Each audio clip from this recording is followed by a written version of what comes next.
Medical కాలేజీల విషయంలో ప్రభుత్వం తీసుకున్న నిర్ణయం పీపీపీ విధానంలో 10 మెడికల్ కాలేజీలని ఆ విధానంలో ప్రైవేటైజేషన్ చేయటం. దాన్ని ఎలా తీసుకుంటున్నారు? అది ఇంకా పక్కాగా ప్రైవేట్ వ్యక్తులకు అప్పజెప్పడమే. చంద్రబాబు నాయుడు గారు గతంలో ముఖ్యమంత్రిగా ఉన్నప్పుడు ఉమ్మడి ఆంధ్రప్రదేశ్ రాష్ట్రంలో కూడా ఇలాంటి విధానాలే ఆయన అవలంబించాడు. ఈ తర్వాత ఇక్కడ ఆంధ్ర రాష్ట్రం ఏర్పడిన తర్వాత రాష్ట్ర విభజన అనంతరం ఇక్కడ ముఖ్యమంత్రిగా ఉండగా కూడా ఆయన విధానాల్లో పెద్ద మార్పు రాలేదు. ఒక రకంగా చెప్పారంటే గత విధానాలే కొద్దిగా స్లోగా అమలు పరుస్తూ పోయాడు. 5 ఏళ్ల తర్వాత అధికారం కోల్పోయాడు. అధికారం కోల్పోయినప్పుడు ప్రతిపక్షంలో ఉన్నప్పుడు సహజంగానే ఆయన ఈ అంశాలు ఏవి కూడా లేవనెత్తలేదు. మళ్ళీ రెండోసారి అధికారంలోకి ఇక్కడ రావాలనే ఉద్దేశంతో అలివిగాని వాగ్దానాలు చేశాడు. ప్రత్యేకించి సంక్షేమ కార్యక్రమాలపైన ఎక్కువ మాట్లాడాడు. జగన్మోహన్ రెడ్డి కంటే కూడా మరిన్ని ఎక్కువ సంక్షేమ కార్యక్రమాలు అమలు చేస్తానని చెప్పి ప్రజల చేత ఆమోదం పొంది అధికారానికి వచ్చాడు. మంచి మెజార్టీతో ఉన్నాడు. కానీ ఈ 15 నెలల చంద్రబాబు నాయుడు పరిపాలన చూస్తే చంద్రబాబు పెద్దగా ఏం మారలేదు. గతంలో ఏ విధానాలు అయితే ఆయన అవలంబించాడో అదే విధానాలకు కట్టుబడి ఉన్నాడని చెప్పి ఇప్పుడు మనకు అర్థమవుతుంది. కాబట్టి ఇవాళ మళ్ళీ ప్రైవేటేషన్ వైపు పోతున్నాడు. ఈ ప్రైవేటేషన్ ఈ జబ్బు ఎంత పెరిగిపోయిందంటే గతంలో కంటే ఇంకా ముదిరిందని నాకు అనిపిస్తూ ఉంది. పక్కాగా ముదిరిందని మనకి స్పష్టంగా ఇప్పుడు మెడికల్ కాలేజ్ ప్రైవేట్కి ఇవ్వడము, తర్వాత టూరిజం డిపార్ట్మెంట్ని అంతా కూడా ప్రైవేట్కి అప్పచెప్తానంటా ఉన్నాం. విశాఖ స్టీల్ ఫ్యాక్టరీని ప్రైవేట్ పరం చేస్తూ ఉంటే దానికి పరోక్షంగా వత్తాసు పలుకుతూ ఉన్నావు. తర్వాత వీరు ఎంత స్థాయికి దిగజారంటే విశాఖ స్టీల్ ఫ్యాక్టరీకి క్యాప్టివ్ మైన్స్ కోరకుండా తెలుగుదేశం పార్టీ ఎంపీలు కేంద్ర ఉక్కు శాఖ మంత్రి దగ్గరికి వెళ్ళి వాళ్ళు మిట్టల్ ఫ్యాక్టరీ క్యాప్టివ్ మైన్స్ కావాలని కోరుతున్నారు. మిట్టల్ ఒక ప్రైవేట్ ఫ్యాక్టరీ, ఆయన ఫ్యాక్టరీ క్యాప్టివ్ మైన్స్ కోరుతూ ఉన్నారు తప్ప విశాఖ స్టీల్ కోరడం లేదు. దీన్ని బట్టి మీరు ఏ స్థాయిలో ఆలోచిస్తున్నారో మనకి అర్థమవుతుంది. తర్వాత రాష్ట్రంలో విద్యారంగాన్ని ఆల్రెడీ టోటల్గా ప్రైవేట్కి అప్పచెప్పాడు. ఇప్పుడు ఇంకా కొత్తగా అప్పచెప్పడానికి కూడా ఏం లేదు. ఎందుకంటే విద్యారంగం అంటే మనకు తెలిసినంతవరకు మెడికల్ కాలేజీలు, ఇంజనీరింగ్ కాలేజీలు, అదేవిధంగా యూనివర్సిటీలు, వీటితో పాటు ఇంతో జూనియర్ కాలేజ్. జూనియర్ కాలేజ్ అంటే జనం దృష్టిలో ఇవాళ మన గవర్నమెంట్ కాలేజీలు ఏవి లేవు. ఎంతసేపున్న చైతన్య, నారాయణ, భాష్యం అని వాటి గురించి చెప్పుకుంటున్నారు తప్ప ఎలైట్ పీపుల్ అయినా గ్రామాలు లేకపోయినా పట్టణాలు లేకపోయినా ఎక్కడ పోయినా సరే ఇవాళ జూనియర్ కాలేజ్ అంటే వారే కార్పొరేట్ కాలేజీ. అదేవిధంగా ఈరోజు ఇంజనీరింగ్ కాలేజీలన్నీ ప్రైవేట్ పరం అయిపోయినాయి. అవి వారి చేతుల్లోనే ఉన్నాయి. చివరికి యూనివర్సిటీ కూడా గతంలో మనం చదువుకునే కాలంలో లేదా మీరు చదువుకునే కాలంలో కూడా ఆ రోజు యూనివర్సిటీ అన్నప్పుడు సహజంగా ఆంధ్ర యూనివర్సిటీని, ఎస్పీ యూనివర్సిటీని, ఎస్కే యూనివర్సిటీని మేమంతా గర్వంగా చెప్పుకునేవాళ్ళం. ఇవాళ యూనివర్సిటీలు అంటే మన ఆంధ్రప్రదేశ్ రాష్ట్రంలో మీరు ఎవరినన్నా అడగండి, యూనివర్సిటీలు అంటే గీతం యూనివర్సిటీ, కేఎల్ యూనివర్సిటీ లేదా ఎస్ఆర్ఎం లేదా విట్, వీటి గురించి చెప్పాల్సి వస్తుంది తప్పితే ఈ ఏదైతే ప్రభుత్వం ఏర్పాటు చేసిన యూనివర్సిటీలు ఉన్నాయో ఆ యూనివర్సిటీ గురించి మాట్లాడుకోవడానికి లేదు. ఎందుకంటే అక్కడ అందులో స్టాఫే లేకుండా చేశారు. ఇప్పుడు మెడికల్ కాలేజీలు 10 మెడికల్ కాలేజీలు ఆ పీపీపీ విధానంలో వాళ్ళకి ఇవ్వకుండా ప్రభుత్వమే టేకప్ చేస్తే ఒక 6,000 కోట్లు 5,000 కోట్లు సుమారుగా అవుతాయి. రాజధానిలో 1,00,000 కోట్లు దాదాపుగా ఖర్చు పెట్టాలనుకుంటున్న ఈ ప్రభుత్వం 5-6,000 కోట్లు మెడికల్ కాలేజీలకి ఖర్చు పెట్టలేదా అనేది ప్రతిపక్షాల నుంచి వస్తున్న విమర్శ. ప్రతిపక్షాలనే గవర్నమెంట్ పాలసీనే అది. గవర్నమెంట్ ఇవన్నీ ప్రైవేట్కి ఇవ్వాలి, ప్రైవేట్ వాళ్ళ చేతుల్లో వాళ్ళే నడుపుతారు. ప్రభుత్వానికి ఏం భారం ఉండదు. మరి ప్రభుత్వం ఏం చేయాలి? ప్రభుత్వం ఏం చేయాలంటే వేరే పనులు చేయాలంతే. కాబట్టి ఏమంటే వాస్తవానికి విద్యారంగాన్ని, వైద్య రంగాన్ని ఉద్దేశపూర్వకంగా ప్రైవేట్ వ్యక్తులకు, కార్పొరేట్ సెక్టార్కు అప్పచెప్తా ఉన్నారు. మన రాష్ట్రంలో జరుగుతున్నది ఏమంటే చంద్రబాబు నాయుడు గారి పరిపాలనలో టోటల్గా విద్యా వైద్య రంగాలను ప్రైవేట్కి అప్పచెప్పడము. పారిశ్రామిక రంగం ఎట్లా ప్రభుత్వం చేయలేదు కాబట్టి అది సహజంగానే ప్రైవేట్ వారి చేతుల్లో ఉంటుంది. కాబట్టి ప్రైవేట్ వ్యక్తుల యొక్క దయా దాక్షిణ్యాలపైన సమాజం బతకాలి. అందుకోసమే ఆయన P4 విధానాన్ని తెచ్చాడు.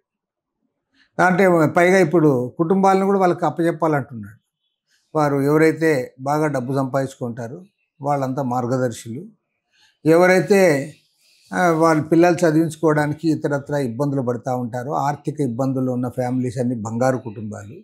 కాబట్టి వారు వీళ్ళకు సాకాలి, వాళ్ళు వీళ్ళని చదివించాలి. వారు వీరికి ఇళ్ళు కట్టించాలి. ఇది చంద్రబాబు నాయుడు యొక్క ఆలోచన విధానం. అంటే ఏమంటే ప్రభుత్వాలు అటు కేంద్రంలో నరేంద్ర మోడీ ప్రభుత్వం, ఇక్కడ చంద్రబాబు ప్రభుత్వము, అక్కడ ఎన్డీఏ ఇక్కడ ఎన్డీఏ అంటున్నారు కదా, వీళ్ళేమో దోచిపెడతారు వాళ్ళకి. దోచిపెట్టి వాళ్ళు బాగా కోట్లు గడించిన తర్వాత వాళ్ళ దగ్గరికి మళ్ళీ వీళ్ళే చిప్ప పట్టుకొని పోతారు. చిప్ప పట్టుకొని పోయి ఇంత చిప్పలో ఎంత వెయ్యండి, ఏమంటే ఆడ కూడు లేనివాడు ఉన్నాడు, వాడు కూడు పెట్టాలంటారు. లేదా వాడు పిల్లలు చదివించుకోలేడు, ఆ పిల్లలు చదివించుకోవాలి, మీరు దానం చేయండి అని కోరుతారు.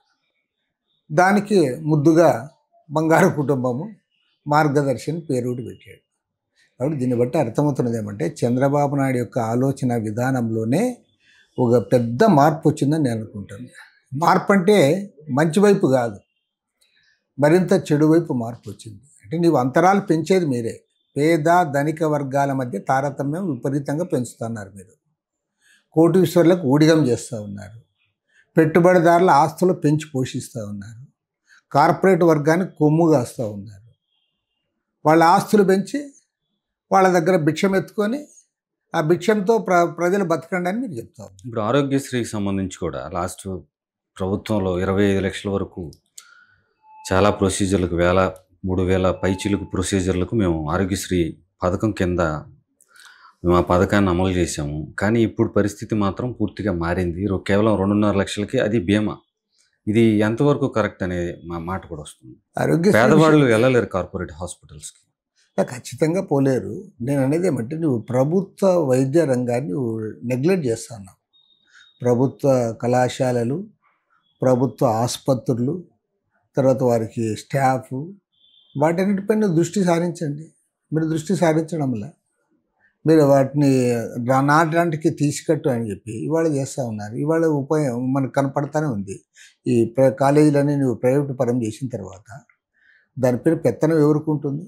ఆటోమేటిక్గా ప్రైవేట్ వరకు ఉంటుంది. వారంటే 100 కోట్ల రూపాయలు పెట్టుబడులు పెట్టిన తర్వాత వారు దాని నుంచి లాభాలు సంపాదించాలనుకుంటాడు. కానీ మహా అయితే ఏదో మినిస్టర్ సర్వీస్ చేయలేడు. సర్వీస్ ఎక్కడి నుంచి చేస్తాడు? వాళ్ళు దానిపై లాభాలు కావాల్సింటే ఏదో సీఎం చెప్తే ఒకరిని ఫ్రీగా చేర్చుకోవచ్చు, లేదంటే ఒక 4 సీట్లు ఇవ్వచ్చు, లేదంటే మినిస్టర్ గారు చెప్తే ఒక పేషెంట్కి ఫ్రీ ట్రీట్మెంట్ ఇవ్వచ్చేమో తప్పితే నువ్వు వారు ప్రైవేటు మెడికల్ కాలేజ్ వాళ్ళు, ప్రైవేట్ ఆసుపత్రుల వాళ్ళు లాభార్జనే ధ్యేయంగా పనిచేస్తారు. వాళ్ళు తప్పుపట్టడానికి కూడా లేదు. వాళ్ళు క్లియర్గా చెప్తారు, మేము హాస్పిటల్ బకాయిలు కూడా ఉన్నాయి. అవును, మనం చూసాము కదా, గతంలో చూసాము, ఇప్పుడు చూస్తున్నాం.